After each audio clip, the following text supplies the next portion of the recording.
évangéliste Augustin Sambalunama Diamakedika. Mes bien-aimés, nous sommes bel bien sur notre émission Dieu est amour. Notre Dieu est bon, il est si merveilleux, mes bien-aimés. Et voilà pourquoi ce soir, il nous a permis, nous a donné l'opportunité d'être là et de parler de sa part. Mon frère, ma sœur, que l'Éternel Dieu puisse te bénir pour ta volonté, pour ton énergie, ta fidélité vis-à-vis de notre Créateur. Et tu sais très bien que non, ton Dieu t'aime beaucoup. Voilà pourquoi ce soir, tu as permis que tu puisses être là afin d'écouter ce message. Prions l'Éternel Dieu avant toute chose. Père, nous te bénissons, nous te louons. Tu es bon, tu es merveilleux.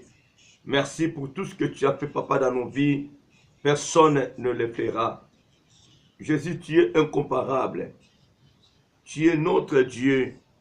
Merci pour le souffle de vie que tu nous accordes, mon Dieu, Papa. Nul n'est comme toi, ni n'est semblable à toi, l'admirable conseiller. Gloire à ton Saint-Nom, Jésus, le roi des rois. Tu es merveilleux, Père. Papa, zala na biso ne bandetik no suka papa ya émission oyo nzambe. Yonde olobela biso. Na kombono Yesu.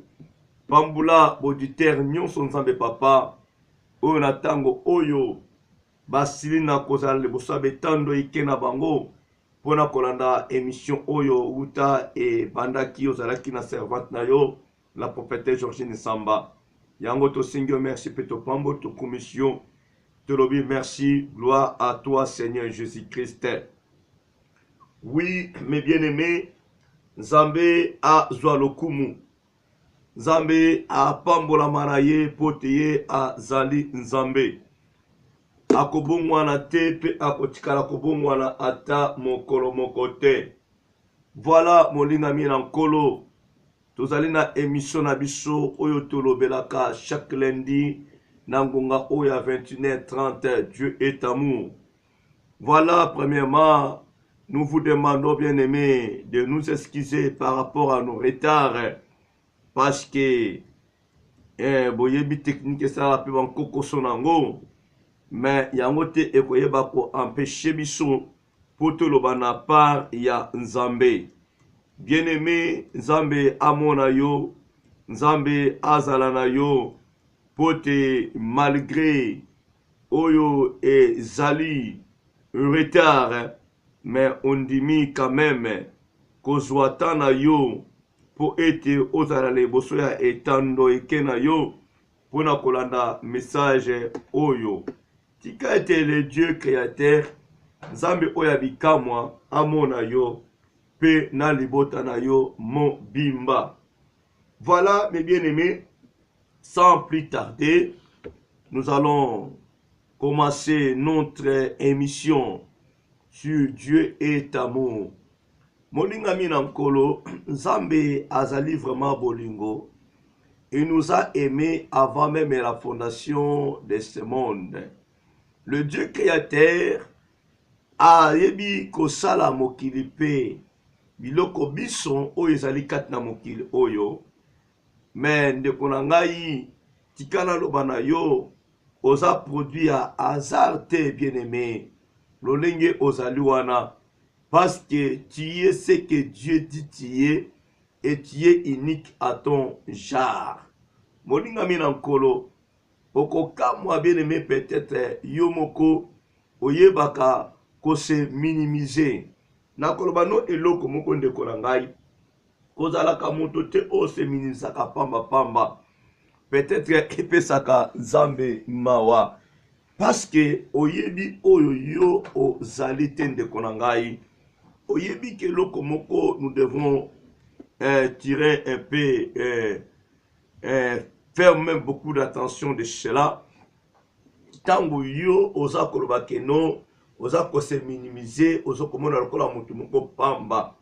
Mais ezana moto moko ndeko na ngai oyo Nzambe a permetta vraiment à mon valeur na yo ayeba utilité na yo ayeba kilo na yo dans les sociétés.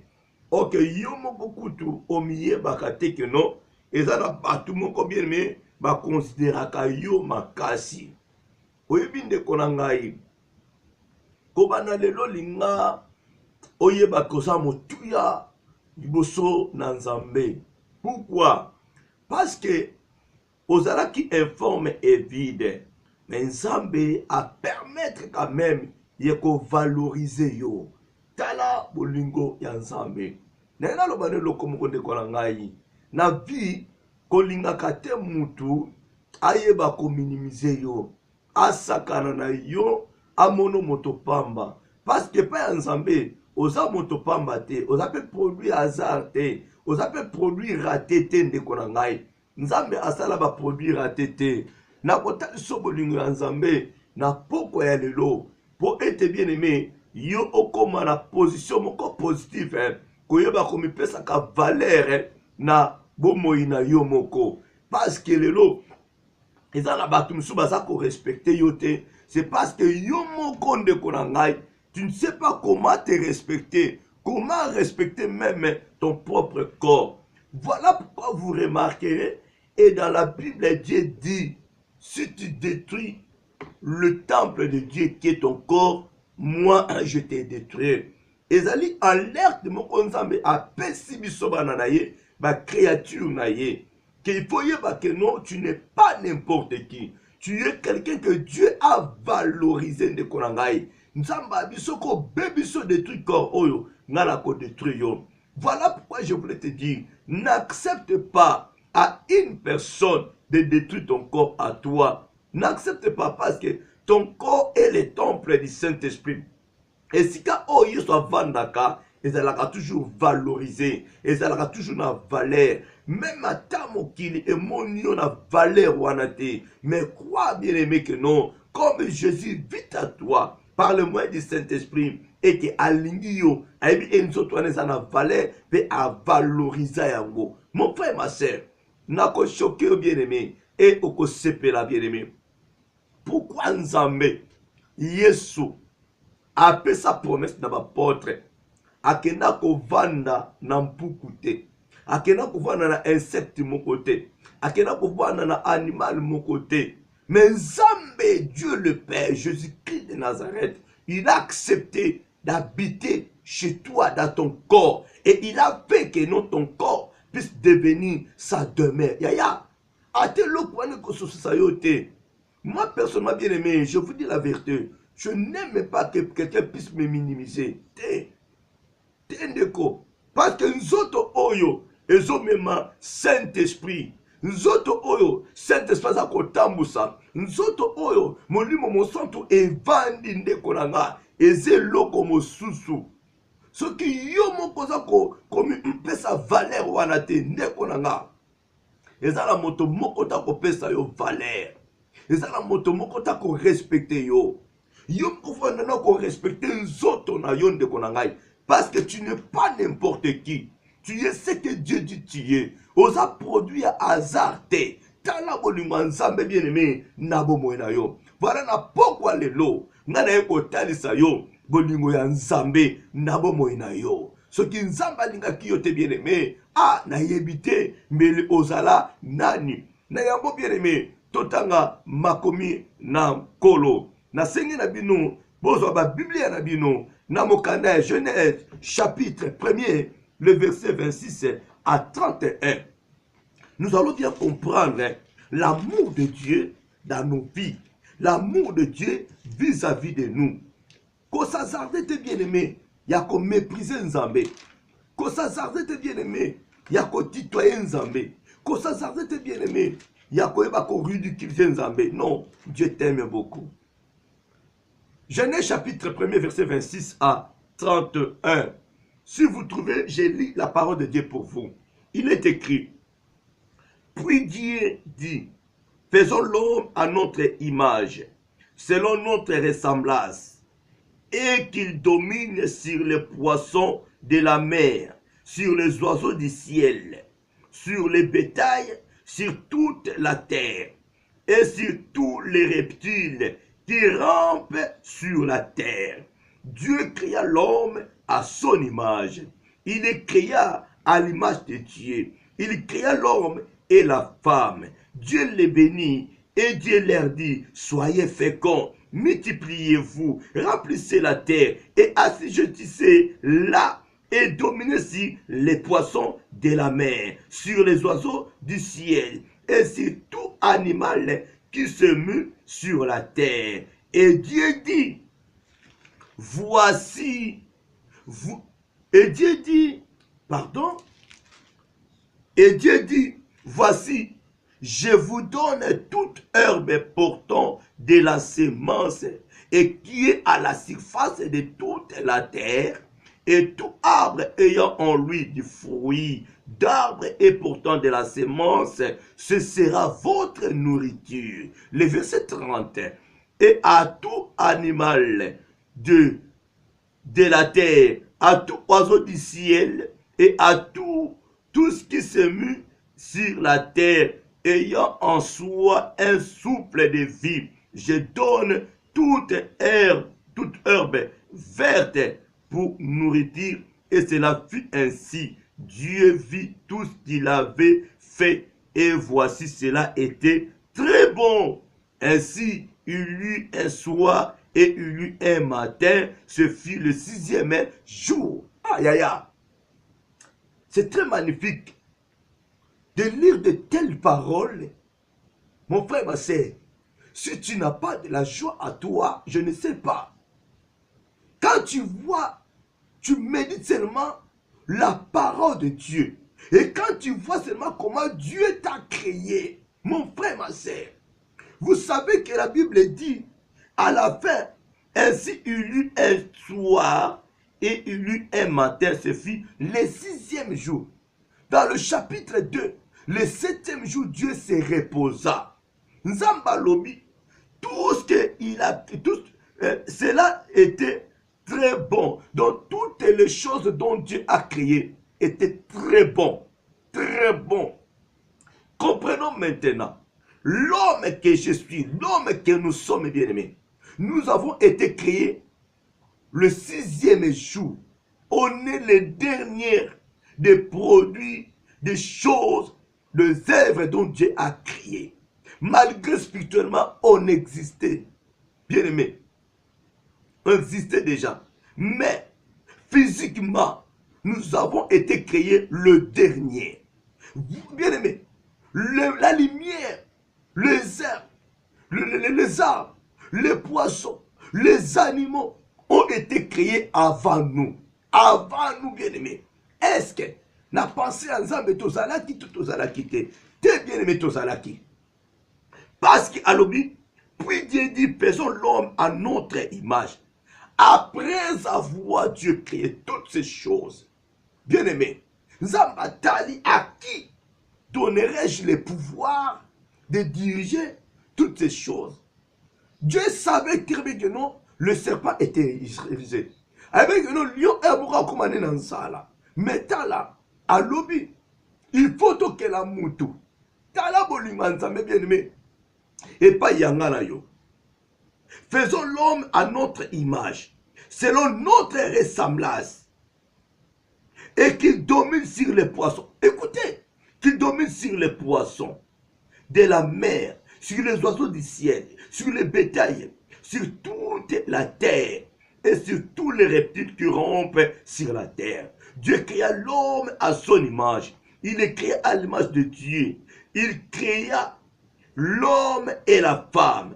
Dieu les bénit et Dieu leur dit, soyez féconds, multipliez, remplissez la terre et assujettissez-la et remplissez, oui, et dominez sur les poissons de la mer, sur les oiseaux du ciel et sur tout animal qui se mue sur la terre.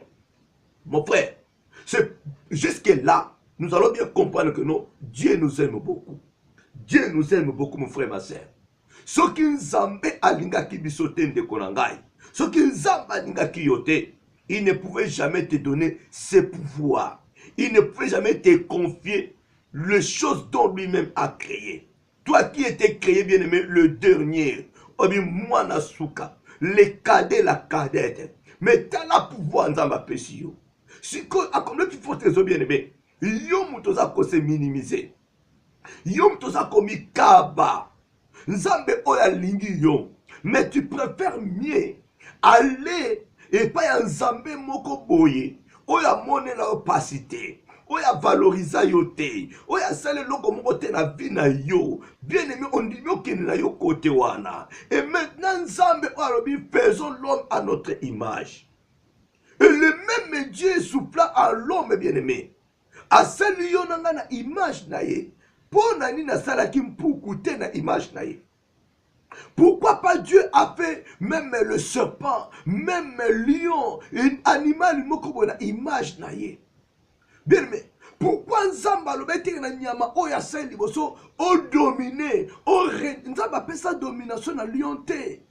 Malgré le Nzamba, malgré le serpent qui Nzamba pesa bango pouvoir te. Ya ko dominer le kolo ya ndeke, le kolo ya mpuku, le kolo ya pese, le kolo ya loko songolo. Mais Dieu a donné le pouvoir à l'homme, dominer, régner. Tala bolinga Nzamba bien aimé. C'est parce que Dieu a créé l'homme à son image, mon frère. Nzamba sali yo na elilingi na ye. Nzamba valoriser yo. Bien aimé, à quoi qu'on se minimiser te. Dieu ne pouvait jamais donner l'autorité ni le pouvoir na animal moko boye que non. Alors bien ça qui est très bon. Toutes les choses dont Dieu a créé étaient très bon, très bon. Il pouvait bien confier cela na lion, na mpuku, na niau, na mbwa, na eloko nyonso. Mais Nzamba dit te na kopesa mona eloko yo ngai, eloko yo. Nga na sali ya suka po, nga na zakati na ye, na souffle kati na ye. Oh my God. Bien aimé, tala bolinga Nzambe. Tala bolinga Nzambe bien aimé. Obi que ça regrettable. Ce qui le long Nzamba za kolela. Ce qui le long Nzamba za ko regretter. A ko se repentir na moto o ya keli. Nzamba zibo Nzambe na ya te kati na moto ya keli. Attends, on nyamate pour Nzamba nyamate bien aimé. Dieu savait qu'il ne pouvait jamais travailler avec les lions. Non. Bien aimé. Dieu savait qu'il ne pouvait jamais travailler avec le serpent. Non. Il savait très bien que non, il faut travailler dans moto. Oh, il y a ça, il y a Elilingi na ye bien aimé. Puis Dieu dit, faisons l'homme à notre image, selon notre ressemblance. Et qu'il domine sur les poissons de la mer, sur les oiseaux du ciel, sur le bétail, sur toute la terre, et sur tous les reptiles qui rampent sur la terre. Dieu créa l'homme à son image. Il les créa à l'image de Dieu. Il créa l'homme et la femme. Dieu les bénit, et Dieu leur dit, et Dieu dit, et Dieu leur dit, soyez féconds, multipliez, remplissez la terre et assujettissez-la et dominez sur les poissons de la mer. Dominez le kola nyonso. Nzamba pambola ki moto bien aimé. Ninga pambola ki pembisi. Ninga pambola ki yo. Ninga pambola ki nyamana bota. Ninga pambolio. Mais c'est la différence. La différence est que Dieu dit, dominez maintenant le kola na bango. Mon frère et ma sœur, tala bolingo Nzambe, tala bonté Nzambe, tala Nzambe mon nene, mon frère, ma sœur. Oyebi ke Nzambe yemoko, il a créé toutes ces choses, mais il n'a jamais donné le nom à toutes ces choses-là que lui a créées. Tala bolingo Nzambe kat na yonanga, azu pouvoir wana, apese pa ya moto, alobi na ye, pesa biloko nga na keli, bakombo yaya oyebi ke lelo eza difficile hein? Même pour un papa biologique à confier ma richesse n'est pas à son fils biologique ou sa fille biologique parce que papa zana keba keba abi moi j'ai beaucoup souffert hein? Tu ne sais pas comment j'ai eu mes richesses hein? Si je te confie quelque chose donc laissez-moi gérer mes choses. Mais bien aimé, Dieu le Père, le Créateur de toutes choses, a confié biloko na ye et pas ya mutu. Alors yonde pesa yango kombo. confiance que Dieu avait na moto. Confiance ni nzamba za nango epa na yo nanga bien aimé na minito. Oyebi ke lelo nzamba confiance makambo ebele ndeko nanga. Mama, nzamba confiance makambo ebele eske o respectaka bangagement ya nzambe ya yo na nzambe. Eske o tesaka nzambe bolingo na ye. Okumisaka mpo na bolingo na sala mpo na yo. C'est ça le problème, bien-aimé. Nzamba memi ba bibelo na nyonso pa ya moto. Oya keli. Oya sel abis faisons l'homme à notre image. Et Dieu maintenant bina moto hein. Tala biduko ngana keli yo zalaki na yote. Eda zalaki ni ange oya eda kinzambe. Maintenant dans ma vie voici les choses que j'ai créées. Toi maintenant homme que j'ai créé, donne le nom à toutes ces choses. Moi, je te regarde. Vois même mes bien-aimés. Ah, mon frère, ma sœur. Au début, que ce token m'a commis très bien. Nous allons voir que nous, même Adam, était un peu méchant. Parce que Adam, il n'a même pas dépensé. Aujourd'hui, bien aimé, nous payons des dots pour épouser nos femmes. Nous dépensons. Mais bien aimé, Adam n'a jamais dépensé. Il n'a jamais payé la dot. A organiser fête de mon côté. Abeng ça invité. Mais il y avait un homme. Il y avait un homme très magnifique. Un homme plein d'amour. Un Dieu magnifique qui a épousé la femme pour Adam. Qui a épousé la femme pour Adam, bien-aimé. Tala, bien-aimé. Tala olingwa nzamboyo. Tina niveau oyo. Abalela ekela munaye mwasi. Apesi bango pe nyonso. Apesi bango entreprise. Voici l'amour de ce Dieu. Tala bolingwa nzambe pa no bien-aimé. Tala bolingwa nzambe na vie na nga na yo. Ce Dieu, mon frère, ma sœur, qui a décidé, yako yeba ko pesa nga no bomoni. Yako valoriser yo nanga. Yako komiso lolingo komi. Yako peso libala. Yako peso mwasi. Yako peso mobali. Yako peso bana. Yako peso mosala. Bien-aimé, ma banzambe za wapi. Non, Dieu est amour. Dieu est amour. Et Dieu nous aime beaucoup. Mon frère, tu as été ignoré, même dans ta famille, même dans ton environnement. Les gens se moquaient de toi. Mais un jour, Dieu se souvenait de toi. Parce que Dieu lui-même a dit que nous faisons l'homme à notre image.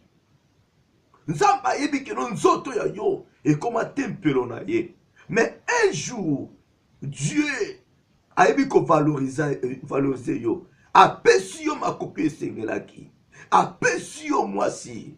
Abaleli yo libala. Mon frère, tu pleurais. Tu t'es lamenté. Tu n'avais rien. Mais le Dieu créateur,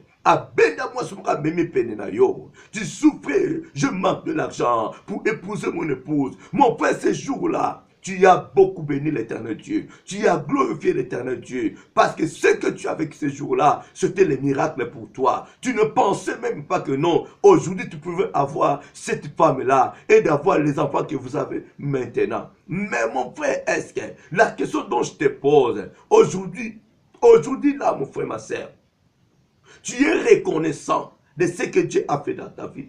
Tu es reconnaissant et tu reconnais même que Dieu est amour pour toi. Peut-être non, peut-être oui. Hein, ma sœur, tu t'es lamenté. Le mari était prêt de rompre votre relation parce que tu ne fantais pas. Mais un jour, Dieu se souvenait de toi. Il t'a donné des enfants. Est-ce que, mon frère, ma sœur, tu te souviens encore de l'amour de ce Dieu? Peut-être oui, peut-être non. Point d'interrogation. Je voulais te dire tout simplement, si tu n'as pas cette idée-là, si tu n'as pas cet esprit-là, de savoir que notre Dieu est amour, si tu n'es pas reconnaissant ou reconnaissant, laisse-moi te dire, mon frère, à travers cette émission, sache-le que non, Dieu t'aime, Dieu est amour, il est amour et il t'aimait avant même la fondation de ce monde. Quand les gens se moquaient de toi, Dieu t'aimait. Voilà, bien-aimé. Voilà.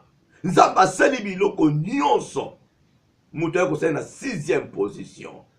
Nzamba bité, je vais confier toutes ces choses à l'homme que je viens de créer. À l'homme que je viens de créer. La bonté de l'Éternel bien-aimé. Alléluia. Dieu dit, Dieu prit l'homme et le plaça dans le jardin d'Éden. Là, tout le monde a versé dans le chapitre 2, le verset 15e. L'Éternel Dieu prit l'homme et le plaça dans le jardin d'Éden pour les cultiver et pour les garder. L'Éternel Dieu donna cet ordre à l'homme. Tu pourras manger de tous les arbres du jardin, mais tu ne mangeras pas de l'arbre de la connaissance du bien et du mal, car le jour où tu en mangeras, tu mourras. Mon frère, talaba précepte en Zambé, talaba commandement en Zambé. Obi que ce qui Nzambe te na vie no melo kufa kala. Mais les lots sont en vie parce qu'il y a un Dieu appelé ce qui baba conseil attention comment ko tambola. Et moi ba oui information Nzambe te melenga la kufa. Soki Nzambe tizaki mutu ana te mais nazala via boyete. Soki Nzambe a pistonnaki yo te melelo te bien aimé Nzamba sala kana nzela bato. Ozalaka chômeur. Mais Nzambe a étudié, Dieu a étudié une personne pour venir te valoriser, pour venir te donner du boulot. Mon frère, est-ce que jusqu'à aujourd'hui, tu es toujours reconnaissant de ce Dieu? Toi qui manquais du travail, toi mon frère, votre quartier se moquait de toi. Dans le membre de votre famille se moquait de toi. Mais bien, mais tu n'as jamais vu cet homme qui s'est présenté devant toi. Tu as même noté cela bien aimé dans carnet, mon coboy, que non, jour on a kobosa na ngote. Le jour que tu as été visité, bah, pesio mon sala. Et dans mon sala, de Kolangai, toi qui ne voyais rien, tu ne pouvais jamais aller aborder une femme. Mais le lot en reçoit mon sala, au Bali, au Kominabana, au Komi pour soutenir. Est-ce que mon frère, cette atmosphère, aux anankati le lot dans le Seigneur, est-ce que tu te souviens encore de l'amour de Dieu vis-à-vis de toi? Nzambe rappelle que non, il est amour. Malgré Ndeko, yo oboya ko reconnaître les bienfaits de Dieu. Tu refusais de croire que non, Dieu est amour pour toi. Tu refusais même de témoigner la grandeur de Dieu. Mais Dieu veut te dire tout simplement que non, souviens-toi de Dieu, même pour le souffle de vie qui t'accorde jour et nuit, du matin au soir, même les souffles de vie, tu peux régner tout ce que Dieu a fait dans ta vie, mais même le souffle de vie, tu ne peux pas régner ce bienfait. Tu ne peux pas régner, bien aimé, cette grande bénédiction. Voilà, bien aimé, bolingo ya Nzambe, ndenge eleki monene. Tala bolingo ya Nzambe, na grandeur nango. On était informe et vide, bien aimé. Dieu pouvait bien choisir d'autres choses. Le 7e jour, Dieu se reposa. Il regarda bien aimé toutes les choses dont lui-même a créé. La Bible dit, toutes ces choses-là étaient très bonnes, très magnifiques. Et là, comment écoutez-moi, écoutez-moi bien aimé. Ça va pas comprendre nous sélecter. Aponine ndeke. Et tu vas me conduire dominer le cola lion. Dominer le cola serpent. Mon frère, ma soeur, le jour de la création de toutes ces choses-là, je les répète, Dieu n'a jamais confié ses bénédictions à lion ni à serpent. Il n'a jamais donné le pouvoir à lion que Yobana ko gouverner. Obi que yo asala kalma casse d'ailleurs. Banyama na zamba bako sangela et pour appeler ses pouvoirs. Tozaka na le lion de la tribu de Juda. Le lion de la tribu de Juda, c'est Jésus-Christ de Nazareth, qui est au-dessus de tous les lions. Tu dois savoir que il y a des faux lions. Ah, la création bien aimée, Dieu a donné le pouvoir na mutu. Que tu domineras. Nicolas Biloko nyonso na lion na sous ordre ya mutu. Na sous ordre ya mutu. Donc lion ne pouvait jamais intimider ni Mpuku, ni Soso, ni Eloko Boye. Non. Même les jours de la chute de l'homme bien-aimé. par rapport à cet animal, le serpent. Ça m'appelle ce pouvoir matélikola mututa. A soit des talons naïe, mais moutou a écrasé moutou naïe. C'est-à-dire, l'homme a toujours le pouvoir. Et voilà pourquoi vous remarquez l'arrivée de Jésus-Christ sur la terre. Il avait ravi par erreur ce que Satan, le pauvre diable, a soutiré à l'homme. Dieu a retiré cela. Il a remis cela à l'homme. Donc nous avons en nous le pouvoir qu'on avait perdu. Si tu es dans le Seigneur, si bien aimé tu as reçu Jésus dans ta vie comme ton Seigneur et ton Sauveur, tu as été né de nouveau, baptisé d'eau et de l'Esprit, tu as ces pouvoirs, tu as cette autorité. Il faut faire beaucoup d'attention. Et là tu comprendras bien aimé l'amour de Dieu. Voici l'amour de Dieu bien aimé. Malgré on était des pécheurs, on avait perdu tout ce que Dieu nous avait donné. On avait perdu dignité ouana, valeur ouana. Mais Dieu, il a accepté, Yakotika Touronenaye, de venir ici sur la terre, d'accomplir sa mission, de nous racheter et de nous redonner encore le pouvoir que le diable avait ravi. Si comme ma banza mezawa pede krangai. Yaya, obike natangi makomi o na Genèse chapitre 1er verset 26 à 31. Ça m'a fait du bien. Je ne sais pas, est-ce qu'il n'a pas abandonné Nzambé. Je voulais te dire tout simplement, mon frère, ma soeur, même si que la souffrance augmente, même si que les gens se moquent de toi, n'abandonne pas Dieu. N'abandonne pas Dieu, mon frère, ma soeur. Continuez à croire dans Nzambé wana. Continuez à linga Nzambé wana. Voilà pourquoi nous vous supplions, mes bien-aimés, et nous vous disons à tout moment, restez toujours branchés sur votre chaîne RTDA, la radio qui nous fait du bien, la radio qui nous donne la nourriture à l'air qu'il faut.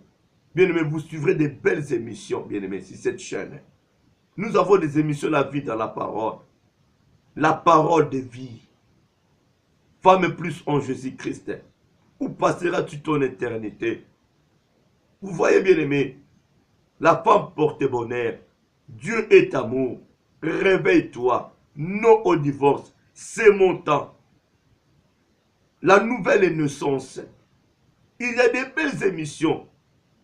Bien-aimés, la solution dans l'église. Alléluia. L'évangile du royaume. L'évangile temps de la fin. Il y a des belles émissions, bien-aimés. Si tu es toujours connecté sur cette chaîne, mon frère, tu ne manqueras absolument rien. Tu seras rassasié et tu béniras l'Éternel. Dieu te parlera. Même si que ce jour-là, il n'y a pas des émissions en live, malgré bien-aimé, si tu es là, à travers les rediffusions, les émissions qui étaient déjà passées, mon frère, on a pour ça la retourne dans la radio, on a raté tes nzamba kolobela yo, et tu seras béni. Nzamba pambola, mon frère, ma soeur, toi qui es toujours connecté sur cette chaîne, Nzamba visité yo, Nzamba mona yo. Vous savez que bien aimé, vous remarquez que bien aimé la radio oyo, bon, même Moutazo, pas Nzamba sans la moto, mais vous allez écouter seulement que la voix de Dieu. La voix de Dieu. C'est ça la vision de cette radio.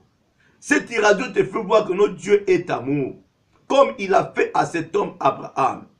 Mon frère, ma soeur, Dieu n'a pas besoin que tu puisses voir Elongia Moutu, mon corps.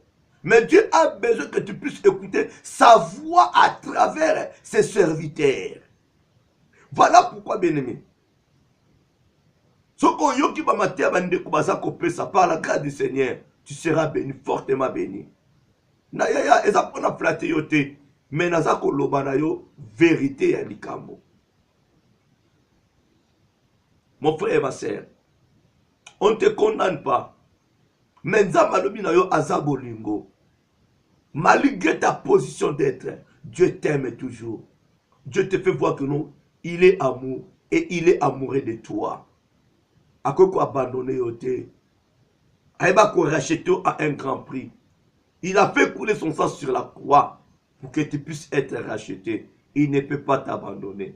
À moins que yo nangato abandonné. Mais Nzambe, non. Parce que son sang a été déjà coulé, mon frère, ma soeur. Même si aujourd'hui il n'y a pas une bonne relation, une bonne communion avec l'éternel Dieu. Mais sache-le que non. Dieu ne sera jamais de retour pour faire couler son sang pour la deuxième fois, pour arracher. Et ça m'a pour l'embala moko ici là. Yona ngane mon frère, ma soeur, tozonga na nzela ya Nzambe.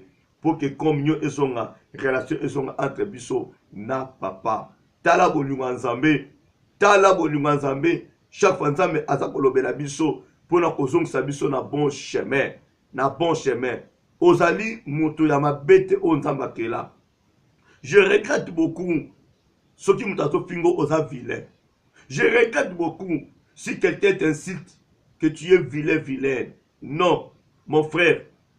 Que tu sois noir ou comment baloba, pembe ou comment. Le stikanga la loba non a fait révolter yo. Kanga ka passage au bien-aimé, totangi ya suka. Passage au Nzamba lobi na biso. Tozana Genèse chapitre 1er. Le verset, dernier verset, le verset 31. Dieu vit tout ce qu'il avait fait. Et voici, cela était très bon. Ainsi il y eut un soir et il y eut un matin. Ce fut le 6e jour. Tout ce que Dieu a créé était très bon, très bon. Mon frère, moutako fingo vilain, nala ko fingo vilain. Mais yeba que non, tu es belle.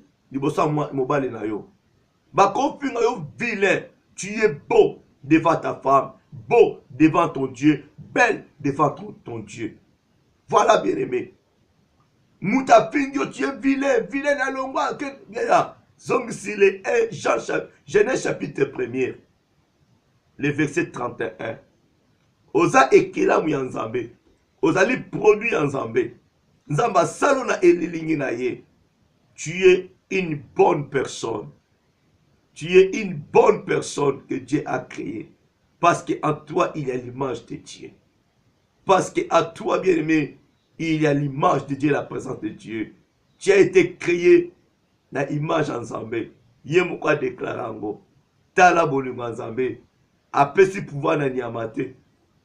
Après pouvoir na mon solo à mon côté. Voilà pourquoi, bien-aimé.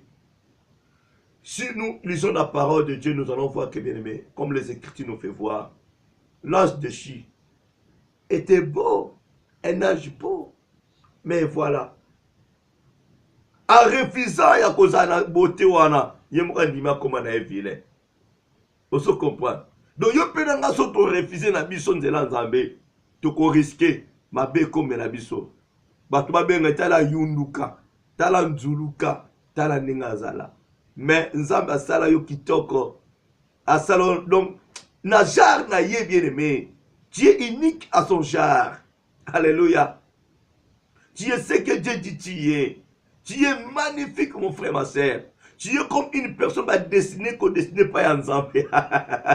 Bien-aimé, Bapingo Mwindo, Oza Mouton Nzamba destiné, Asali na guna ye, que Augustin, Okozala boye. Voilà la couleur à moi, sinayo. Okozala boye. Nzamba lubi neti. Okozala boye. Tala couleur à mobile na yo ma bête. Okozala boye. Voilà bien aimé. Nzamba bi rose. Okozala boye. Tala couleur fiancé na yo anissé. Okozala boye. Tala nzamba playa nzambe bien aimé. Nzambe se abongisa. Alubi Sophia. Okozala boye. Tala couleur à mobile na yo. Serge. Okozala boye. Eza playa nzambe bien aimé. Oza produit finité. Oza produit ratété bien aimé. Eza bolingo nzambe nde sala yo ozala lolenge oyo zali. Zala na fier. Pozala nzambe oyo akela yo na lolenge oyo zali. Mon frère ma sœur, muta minimiser yo, muta pinga yo, oza vilain, oza vilaine. Titan fou bien aimé. Genèse chapitre 1er, le verset 31. Genèse chapitre 1er, le verset 31. Ils ont confirmé yo que non. Produit ensemble tu es très bon, très bon, très bon.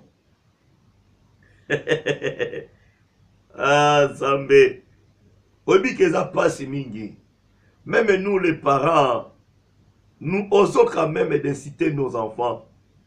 Nous ouvrons nos bouches en disant à nos enfants, longwa kuna, tamabe, lokola papa na ye. Wala maman papa bi, longwa kuna, mabe lokola noko ya mama.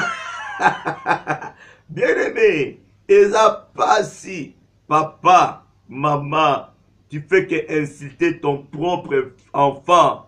Mais oyebi keza likama. Eza likama te. Soki yo nzamba valoriser yo, pona ni osala pa mwana na yo te. Ozopinga mutu tala, elongo lokola nkala bonga. Ah. Oza lokola nzombo. Bazopinga elongo lokola mboto. Elongo lokola libundu. Bapingo tele longi. Oza vile bien aimé. Boyango. Boya. Biloko ne pas accepter kango te. Tu dois refuser que une personne puisse t'insulter. Alors bah que non. Ozali boye. Ozali boye. Bien aimé, tu dois refuser à cela. Tu dois refuser à cela, mon frère, ma soeur. Il faut refuser. Parce que ozalo lengo wana te. Nzambe akela yo na elilingi na ye. Soki mutu afingi oza vilain, afingi nzambe. Parce que Dieu dit que nous faisons l'homme à notre image. C'est lui qui a déclaré. Yote muto senga. Bolingwa nzambe bien aimé et salio na elilingi na ye. Dieu te dit que nous faisons l'homme à notre image.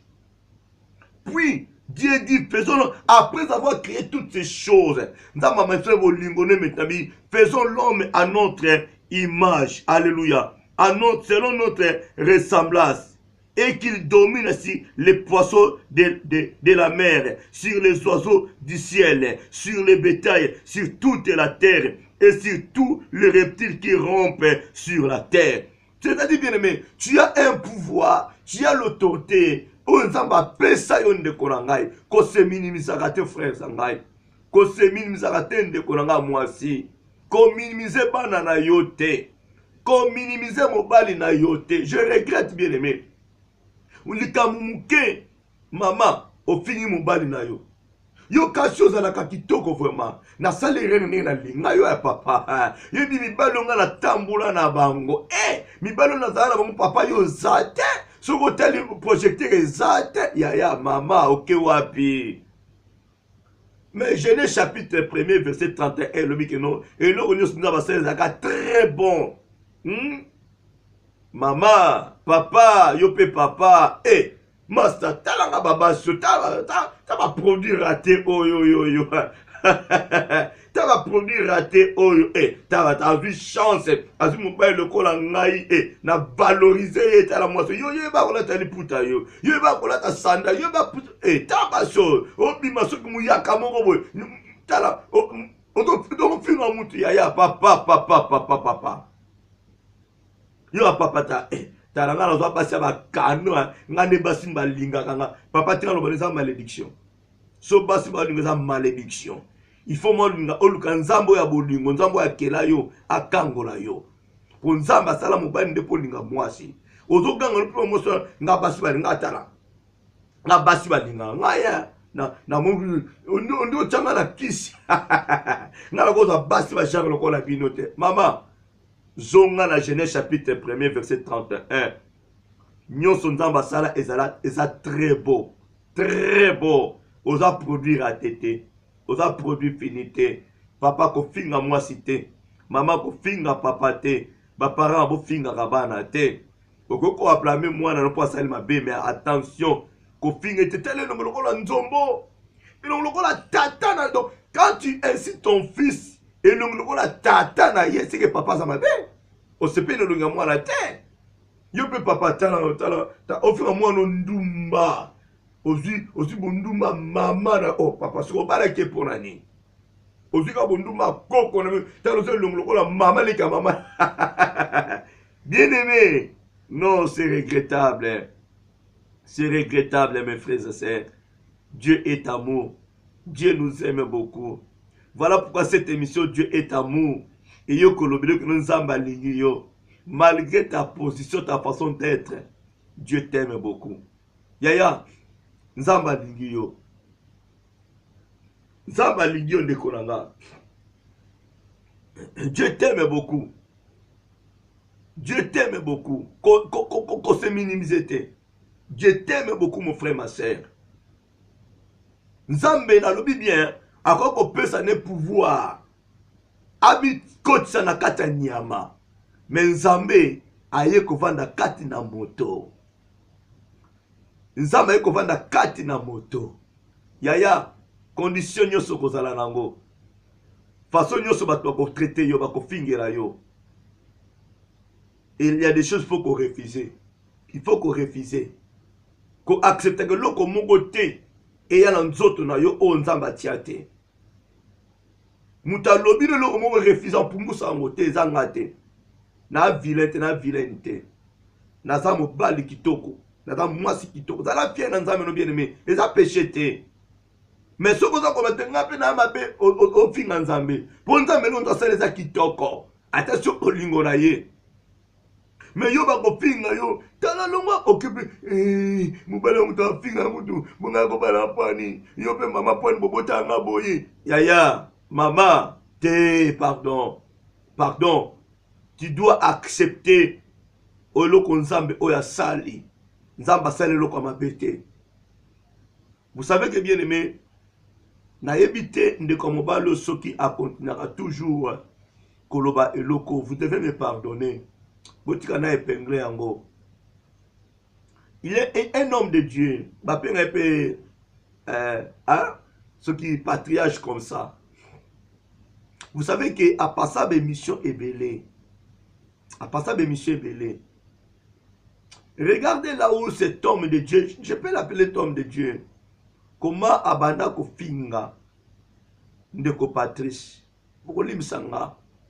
Comment n'a finga papa Patrice? Il parlait des choses où la Bible est exaltée. Il faisait des choses pour détruire le peuple de Dieu.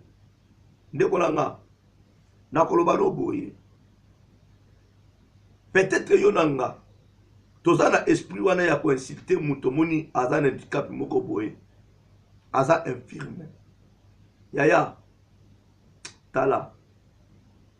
Bolinga nzambe toyebi yango te. S'il vous plaît. À un moment, Dieu se lamente. Au comment la pomme bengi moussa na nzambe. O mi bengi mwa na nzambe. Mais tu te permets ya kofinga moto. Oyo le moussa za kuna kata nzambe koleka yo nanga. Bien aimé. Okoyoka témoignage ce samedi. Oyebike, quand toi, mon frère, ma soeur, oza ko finga ndeko Patrice, oza ko sekaye, oza ko chola ye, poyo mimoni okoka, mena koloba na yo lokomoko. Ngai ndeko nanga. On a zoté ya yo na tango na para nzambe. Soki na zwa décision ya ko salela nzambe. Parce que j'ai suivi cet homme de Dieu. Quand il chantait na ebembe moko boye, je parlais à mon épouse à l'époque, m'a proposé. J'ai dit que non. Nathalie papa Patrice. La mitali ndenge naza. Je me suis dit, si cet homme ndenge nzamba kelie azo salela nzambe, azo yembela nzambe, batu bazo bikisama, pona nini ngai te. Mon frère, j'étais insupportable. Frère Patrice ate yangata lobalanga keno yamba Yesu. Non. Natala ye, na lela. Mutako kasa yo le bembe to kene no te. Na milela ki bo moto nanga. Na milela ki nga. Ndenge na mitali nzamba sali ngai. Ndenge nzamba sali ndeko na biso papa Patrice. Mais ye azo kumisa nzambe. Pourquoi pas nga? Je pleurais. Je pleurais. J'avais pris ma décision à partir d'aujourd'hui. Nga, non, ça est l'ensemble. T'as la pleine décision nga ezwa maka.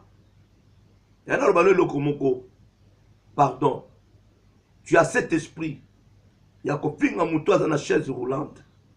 Ya koseka mutu oyo azotambola na béquille. Ya koseka mutu oyo azoyeba ndenge akomilia te ndenge akomilatisa te. Papa, pardon. Koninga te kanda nzambe ekita. Mais kanda nzambe okitela te po alingi yo. Alingi nde o changer. Peut-être ozolanda nga na tango na nzela radio RTDA. Tu es cette personne bien aimée. Oyo incitaki kaka bato bandeko na biso. Papa, nzambe alingi yo. Il est temps de te repentir et de demander Dieu pardon. De demander Dieu pardon, s'il vous plaît. Kosala ngo lisusu te. Nzambe ayebi ninga kelaye aza très beau. Vous savez qu'aujourd'hui, peut-être oza muta liboso ya koseka ndeko Patrice. Est-ce que nanda kuno banzembo ezate ya nzambe? Oh, notre papa yembi. Obi, combien de personnes leurs vies ont été rachetées, leur vie échangea. Nanzela évangélisation papa oya sali ndeko ngana yo toza ozomona maboko mibale makolo mibale ozosala nyonso. Peut-être ndeko nano yambisi mutu Yesu te, nano sauver âme mon côté eza égaré, mais cet homme de Dieu nalo lenge nzamba kela ye na bolingo nzambe na ndeko papa oyo. Obi, combien de âmes ndeko oyo akoti na lola, combien de âmes papa oyo a dépeuplé na kaya diable, ayi kotondisa kaya nzambe bien aimé, alongoli na kaya diable. Ba abaza racheté par la grâce du Seigneur. Ba ye pa ya nzambe na grâce à nzambe na nzela papa oyo, na nzela ndeko oyo, na nzela ndeko mwasi oyo. Peut-être ngano nanto sali yango te. Peut-être ngano tozoteya liloba nzambe na to komi na niveau wana te. Na to gagner ba âme ndenge papa a gagner ba âme te. Frère nanga, sœur nanga, to se saisir. Nzamba lobi eloko nyonso ya kele eza très beau. Très beau. Mon frère, ma sœur, je voulais te dire ceci. Peut-être dans un cas oyo, ozo ba concert ma be pa bato. Accepte-le. Accepte-la. Dima mwana na yo, mobali na yo, na état oyo aza nango. Nyonso nzamba asala, asala, eza très beau. Eza très beau bien aimé. Ko repousser mobali na yo te, po aza na état oyo akomi na état oyo. Ko repousser mwana na yo te, to bana na yo. Ko yokela ngo soni te bien aimé. Na fait remonter foi na yo kondima na yo bien aimé. Le Dieu que nous servons, il est Dieu capable. Il est Dieu capable, bien-aimé, de faire tout. Azanzambe bolingo. Peut-être vous êtes dessus. Peut-être au baye même mokili. Mais les gens ont remonté kondima na yo, bien-aimé, à travers ces messages. Nzamba lingi yo. Nzamba zabolingo. Et ayebi pourquoi? Ayebi pourquoi? Prenons conscience, s'il vous plaît. Prenons conscience, s'il vous plaît, bien-aimé. Mon bien-aimé, peut-être ça la bakaya ngana yo. Au Seigneur nango pardon te. Nzamba zabolingo. Alingi etende konanga. Na nzela émission oyo. Au Seigneur nzambe pardon. Au Seigneur nzambe o se libérer. Pour nzamba lingi yo.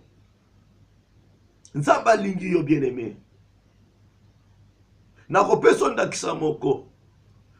Nous voyons très bien notre sœur, la chantre de Dieu, Nana Lukezu. Tout le monde est dans la chaise roulante. Nous avons fait un accident. Mais peut-être que nous avons fait un accident. Mais les gens sont là, les gens sont finga. Hein? Et ça fait que nous sommes bien. Au moins, nous sommes là. Frère, sœur, tout se saisir. Dieu t'aime. Dieu est amour. Dieu nous aime beaucoup. Je voulais te dire, bien-aimé, on m'a dit que bateau tout ça qu'on ignorait. Peut-être ils ont le pouvoir, l'autorité. Nicolas Batami Salamabe. Parce que Jésus ne vit pas en toi, bien-aimé. Alléluia. Nalingi bien-aimé, aux à la choquer dans le pop à Elo. Nalingi bien-aimé, yonde. Moutou, aucun anzela ma bé. Aux à la choquer, au regretter ma bé wana. Au regretter la minute, au peut rejeter en haut. Au son n'est pas en Dieu t'aime tel que tu es. Personne ne peut te condamner. Personne ne peut te juger. Le devoir, bien-aimé, Yabiso, Yakotal Soboling Manzambi. Nengenza Zota Sabiso Pe Bolingo na ye. Papa, maman, nazoki na kosi sa émission Oyo. Réflexion. Tu vas réfléchir dans nous. Tala bola Manzambe, Oya Sali la vie na yo. Lelo Oyo Zalaboye. Tala bola Manzambe. Nzamba pesio pe mate pour finir la kango batou. Nzamba pesio pe ma wana te pour ça n'importe quoi. Dieu te fait voir son amour. Il est bon, il est si merveilleux. Il est bon, il est si merveilleux. Yaya, na komi na nga na suka émission. Na tiki yo, na réflexion oyo. Toko kuta na lendie koya. Na même chaîne, même émission. Toko continuer message oyo. Na lingi ndeko nanga o se libérer. Combien de femmes aujourd'hui ba étrangler bana na bango, ba bomi mibali na bango, pour ba komi na ba chaise roulante. Abinga o mo été na ko supporter ngote. Combien de femmes, des hommes aujourd'hui ont régné, ont repoussé leurs femmes, répudié même. Parce que na niveau ba komi nango, obitenga na koka charge ote. Bien aimé. Oyebike na aussi ça a na lobanu boye. Il y a un frère que je connais beaucoup très bien. Azala la famille nanga. Cet homme, il n'a jamais été malade. Le lot a tombé malade comme la chaise roulante. Mais même moi, si naïe maman bana na yakima. Famille yé, et moi na ba ko kashta jote. Mais tant azala qui bien, ba ko zo moi na te. Nous la comme une chaise roulante. Ba ko zo moi. Ba zu moi na ba moi si akei. Ndekwa atika lokola azala na moi cité. Et ça passe. Maman, aujourd'hui tu t'es déclarée femme seule. Tu as pris la décision de te séparer avec cet homme. Parce que, à comme la chaise roulante, oyebi lobité. Le Dieu des miracles n'est pas mort. Il a été ressuscité. Réfléchir. Réfléchir. Réfléchir. Mama yom toza na ka oyo. Mateyo peso courage. Continuez ko sala musala ozo sala pa ya papa oyo. Papa continue ko sala musala sala pa maman oyo. Vraiment la connexion nous fait défaut. Mais na komi na suka. Lobiso ko zwata la na message o na vidéo. Et kokota. Zongelango même bien aimé. Message o été ya ngana yo. Nzamba za bolingo. Dieu nous aime beaucoup.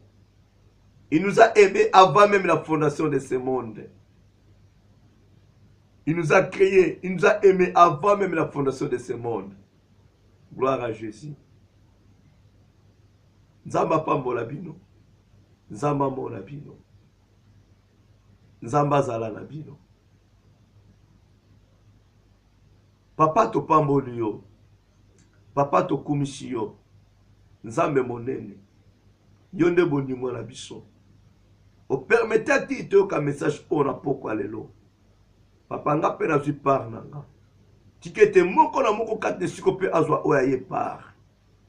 Na kombono Yesu. Touche motema moko na moko Nzambe. Oyo a ignora. Eba ko mépriser. Eloko nyos oyo kela. Yahweh. Esprit non. Eba ko touche moko na moko. Afin que moko na moko papa. Eba na ko se repentir. A se corriger na oeza mabe na ye Nzambe. Oh kolo na bikama. Oh Nzambe nelonga. Pambola mana yo. Kumisa mana yo Nzambe. Mokeli na nyonso. Na kombono Yesu. Ozali Nzambe. Okotikala Nzambe. Merci. Le bon connaissement makati na moko na moko. Dans le nom puissant de Jésus. Yahweh miracle na yo est accompagné moko na moko. Bikamwa na yo est accompagné moko na moko. Na kombono Yesu. Tobibutu elamu. Kat na biso. Dans le nom de Jésus-Christ. Ainsi nous prions. Amen, amen, amen, amen, amen, amen. Oui, bien-aimés, c'était bien votre humble serviteur, le receveur de Dieu, évangéliste Augustin Sambalona Madiama Kedika, l'époux unique de la prophétesse Georgine Samba.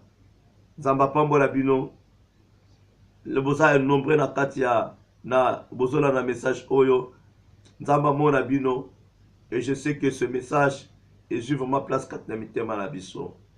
Voilà pour la émission Oyo Dieu est amour. Rendez-vous lundi prochain, dans la même heure. Nzambe Amon Abisso. Nzambe Azan Abisso. Gloire à Jésus. Allez, je vous dis merci. Bye. Bye. Bye. Bye. Bonne nuit à tous. Que Dieu vous bénisse.